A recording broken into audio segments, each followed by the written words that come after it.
violences sexuelles au sein de l'armée est une question restée longtemps taboue, ou à tout le moins qui ne sortait pas du huis clos.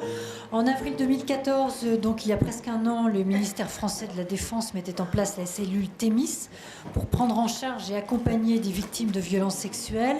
Cette création est évidemment apparue comme la confirmation que les violences sexuelles sont un vrai problème dans les armées françaises, de même que probablement dans toutes les armées du monde.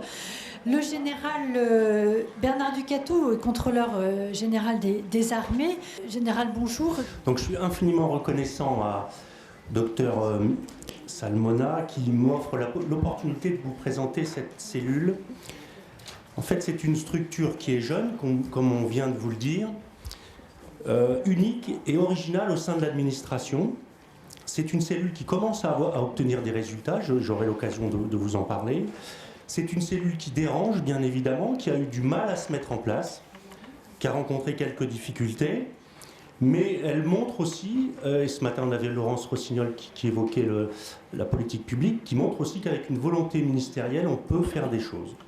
Alors, nous lui avons donné le nom de Thémis, qui est la déesse grecque de la justice, de la loi et de l'équité, mais en fait, le domaine d'action de notre cellule est beaucoup plus vaste que ceci.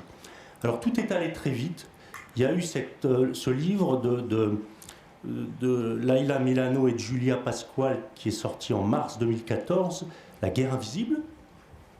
Et puis, ce livre a déclenché une sorte de prise de conscience générale. Mais il ne serait pas tout à fait juste de dire qu'il n'y avait rien avant. Il y avait des structures, mais comme vous allez le voir, il y avait un certain nombre de cas qui n'ont pas été très bien traités. L'apparition de ce livre déclenche, le ministre demande une enquête interne.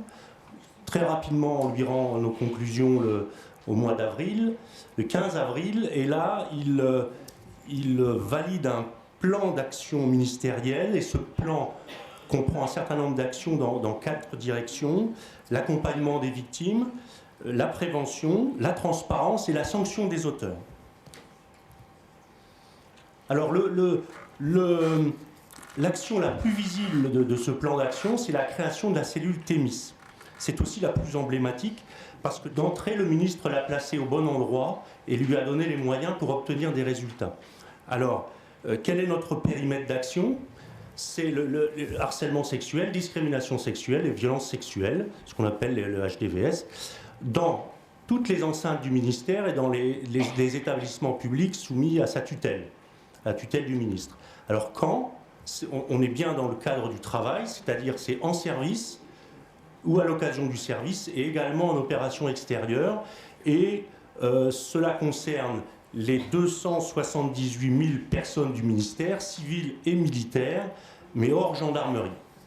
Alors comme je vous le disais tout à l'heure, la décision, la pratique probablement la plus importante a été de placer cette cellule au sein du contrôle général des armées. Alors pourquoi c'est important? Pour 2 raisons. D'abord, c'est un petit corps qui est hors hiérarchie militaire et qui est indépendant et qui est directement rattaché au ministre. Et la deuxième raison, c'est que les contrôleurs généraux disposent de pouvoirs et de prérogatives particulières qui sont le droit d'audition, le droit d'accès à n'importe quel, partout dans le ministère, le droit de se faire communiquer tout document et la dispense de la voie hiérarchique. C'est important dans le domaine que l'on traite. Alors la cellule est constituée de 4 personnes, moi-même, contrôleur général des armées, 2 militaires, une juriste et une sociologue démographe, et une fonctionnaire qui a la lourde charge de recevoir tous les appels téléphoniques de la cellule. Pour mener notre action, on s'appuie sur les inspections d'armée, c'est-à-dire que nous pouvons nous leur demandons de faire des enquêtes. Je vérifie leurs conclusions et je valide ces conclusions. Nous nous appuyons également sur différents réseaux qui existaient déjà au sein du ministère de la Défense. C'est d'abord le réseau des psychologues, le réseau Écoute France, qui a été mis en place pour prendre en charge les syndromes post-traumatiques liés aux 2 derniers conflits en Afghanistan et au Mali. Nous nous appuyons sur le réseau des RH d'armée, sur le réseau de tous les assistants de services sociaux notamment. Alors nous avons, comme moyen, nous avons un numéro qui est dédié, qui apparaît en première page sur le site Intradef du ministère, et nous avons deux boîtes aux lettres, une boîte internet et une boîte Intradef. Alors quelles sont les missions de Thémis? Elles sont au nombre de 4. D'abord, c'est offrir une capacité d'écoute, une nouvelle capacité d'écoute en dehors de la hiérarchie. Ensuite, c'est de pouvoir déclencher des enquêtes administratives. Je vous ai dit qu'on s'appuyait sur les inspections, on leur demande de faire des enquêtes, mais si nous ne sommes pas satisfaits de la qualité de l'enquête, nous avons une capacité, nous-mêmes, le contrôle général fait des enquêtes. Ensuite, nous accompagnons la victime dans différents domaines, le domaine psychologique, le domaine social, le domaine juridique, mais également le domaine professionnel. Et surtout, nous avons la vocation d'accompagner les victimes dans la durée.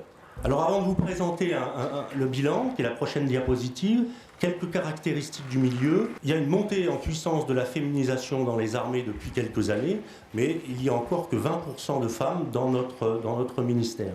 C'est-à-dire 56 000 femmes qui se répartissent en deux catégories. Il y a les femmes militaires, 32 000, avec une moyenne d'âge jeune, 32 ans, et puis 24 000 femmes civiles, avec une moyenne d'âge de 47 ans.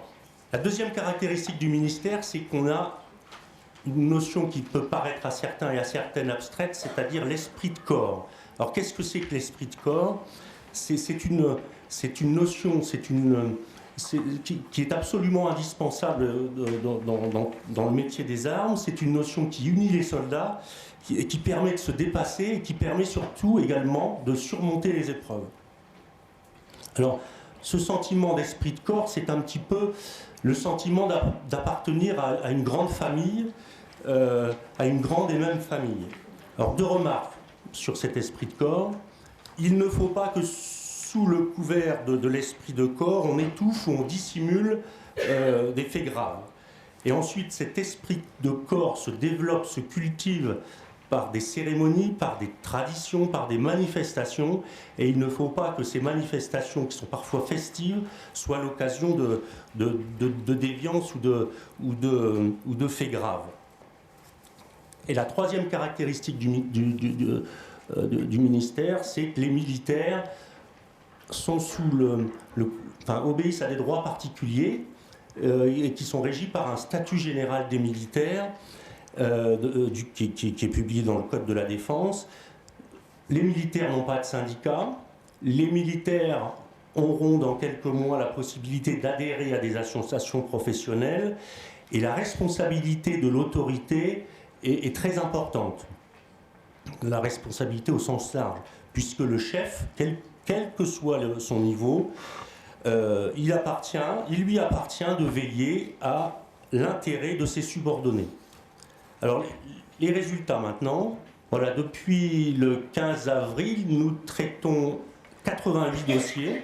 Alors, c'est un classement un petit peu arbitraire, puisque vous êtes tous des spécialistes, vous savez que un fait relève parfois de plusieurs catégories. Nous avons classé nos dossiers, dans la catégorie la plus grave. Dans le divers, j'ai mis également des violences et menaces physiques faites à des femmes. Alors on a essayé de voir s'il y avait un effet Thémis, et on a classé les dossiers selon la date des faits, c'est-à-dire avant le 15 avril ou après le 15 avril. Alors, la cellule enregistre environ 10 nouveaux dossiers par mois. Ce que nous apprend ce tableau, c'est quand même que 75% des dossiers que l'on traite, eh bien, ce sont des faits qui se sont passés avant le 15 avril. Et dans cette catégorie de faits passés avant le 15 avril, il y a une très large majorité de faits qui étaient connus de l'administration et donc qui ont été maltraités. Il faut aussi reconnaître cette affaire. Et plus on remonte dans le temps, plus c'est difficile pour nous de les traiter. Alors, Thémis permet aussi la libération de la parole, puisque nous avons quand même enregistré un dossier qui remonte à 1994, c'est-à-dire 20 ans, et c'est un élève dans un lycée militaire qui a subi des violences sexuelles et on essaie de traiter son dossier le mieux possible, dans un lycée militaire. Oui. Alors, quels sont les autres constats? 90% des dossiers que l'on traite concernent des femmes. et on n'a pas établi de statistiques, mais la victime est souvent une femme jeune, militaire, sous contrat, donc en situation de vulnérabilité, puisqu'il va falloir renouveler son contrat, et avec un grade subalterne. Alors j'aime pas beaucoup cette notion de grade, le nom de subalterne, mais ça signifie que ce sont des grades, les premiers grades, c'est-à-dire militaire du rang à sergent. Le deuxième constat que l'on fait, et ça n'étonnera pas les spécialistes présents dans la salle, c'est qu'on a toujours un enchaînement classique.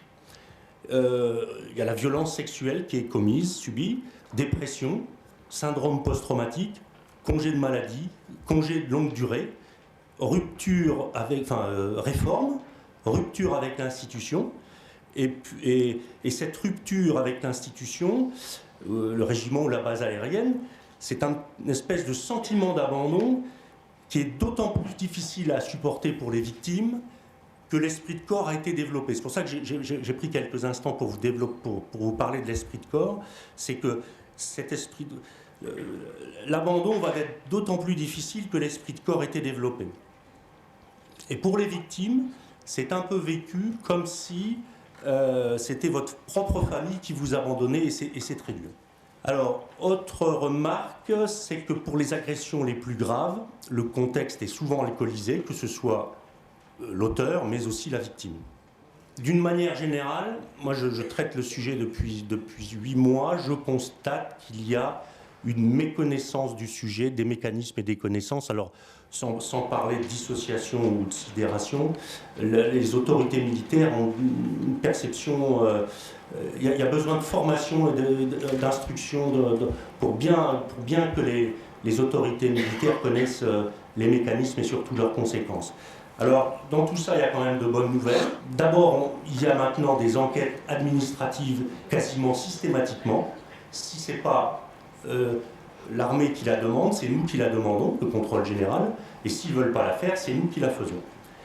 Ensuite, le dépôt de plainte est quasi systématique. Et là encore, si ce n'est pas la victime qui dépose plainte, c'est l'autorité militaire, le chef de corps, le commandant du régiment, le commandant de la base aérienne qui va déposer plainte. Ça, c'est une bonne nouvelle. Ensuite, j'ai le sentiment, alors c'est un sentiment personnel, que la prise de conscience que j'évoquais au début perdure, au moins à un certain niveau. Au niveau local, c'est plus varié, j'en suis un peu moins sûr, il y a encore du travail à faire. Et pour terminer mon intervention, ce matin on était un petit peu dans une séquence émotion, nous aussi on a eu la nôtre, puisqu'on a reçu un témoignage une lettre d'un sergent-chef en novembre pour des faits qui nous avaient été révélés en septembre. C'est une affaire qui était assez grave puisqu'elle concernait un responsable assez haut placé. Et donc la victime était victime de violences sexuelles de la part d'un officier supérieur. Et voilà ce qu'elle nous écrivait. Ce sera ma conclusion. Je reste persuadé que si nous n'avions pas contacté la cellule Thémis, mon calvaire aurait continué jusqu'à ma destruction totale, et on peut imaginer ce qui se serait passé. Voilà, je vous remercie pour votre attention.